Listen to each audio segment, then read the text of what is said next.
Dragon Con, Crispy here. I've got Nichelle Nichols. Nichelle, thank you so much for coming back to our show this year. Thank you, and I'm very glad, I'm very happy to be here.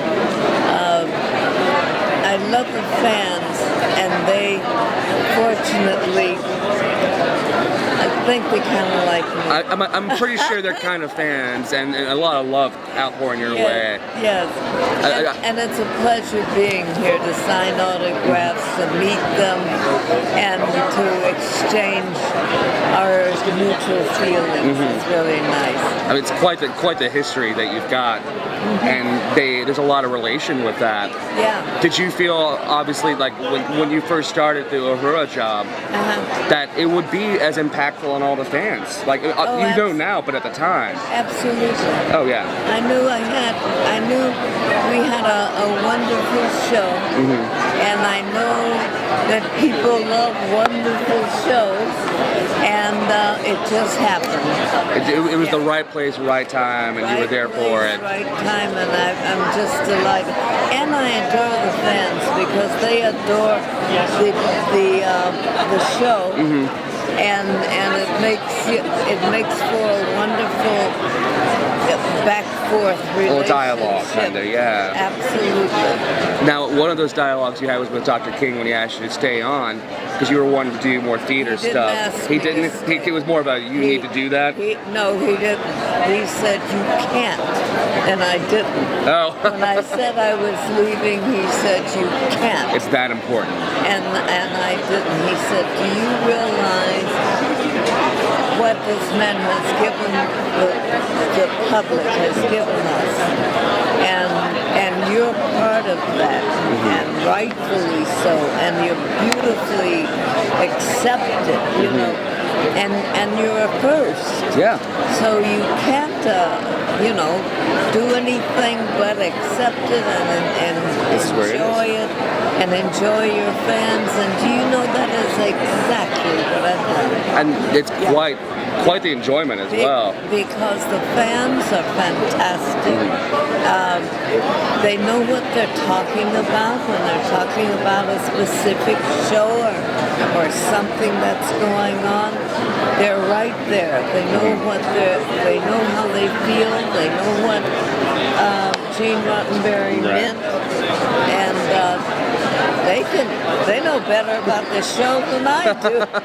That's not necessarily a bad thing. Yes, though. yeah. You had the your earpiece communicator. The show as a whole, Star Trek, was you had touch screens and things like that. Sure. Did you guys ever feel that obviously you have the impact on society that it did, but you guys were responsible for a lot of the technology that were inspired the technology that we're using today? That is correct.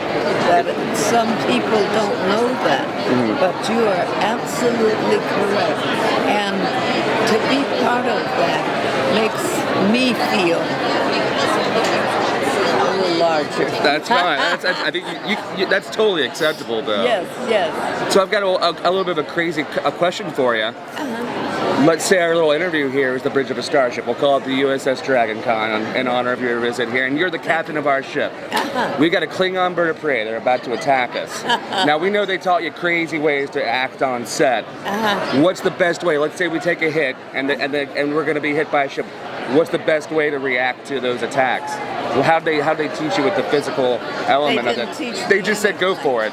No, I'm an actor and I know what to do. Excellent. All you do is tell me what the scene is, what it's about, and what my role is, and I take it from there. That's my responsibility. That's excellent, though. But it has been a pleasure creating this role of Uhura and being in this particular show because it was written so well. Gene Roddenberry really knew what he was doing and what he wanted. And I had many conversations with him. We became good friends. And sometimes times he would call me and run something by. Just want to run something by. Got this idea. And I had my feet like this, you know. It was an honor to be honored that way. Right, to be more a part of the process there. And I would tell him many times when he asked what I felt and where I thought it was going or should go or wasn't going and could go. And he never treated me as though I was stepping on in his area. Right. Of it. He understood that this was something that was part of me. Yeah. And that I was sharing it, how I felt about it, because he created it and gave it to me. And it was an amazing gift to be involved with that. Amazing gift. Yeah. And it's one that I believe that not only in turn he shared that gift with you, but you have shared that gift with our fans. That's for exactly so right. wonderful. And I often especially at the beginning, talk to fans how they felt. Fans came up to me and they were a little shy, you know, like timid. I just wanted to ask you this, or I just wanted to tell you how I felt about it for this. And I was always interested. I always took it back to June, you know. I was ready there. She was interested. And I've done nothing but enjoy doing this show. Yeah. And it's a pleasure. And I'm gonna have one little moment for you. Star Trek is a show that's going to be bigger than all of us, and already is bigger than all of us, and we'll go on for quite some time. What's the one thing that you think the fans will always be able to take away from Gene's vision and Star Trek? The fans are part of it. They know that, and we know that. So it's not me doing this, and if you're lucky, you get to see it. Right. It's me lucky enough to be in something that the role I created, the fans appreciate, the fans understand. Right. And it's that connection. It's that connection. And I've done many things, but I've seldom had this, if ever had that kind of connection. Right.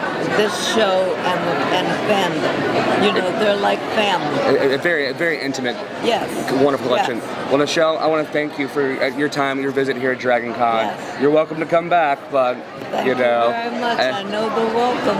Yeah, and so thank you, Dragon Con. Thank you, Dragon Con. Live long and prosper.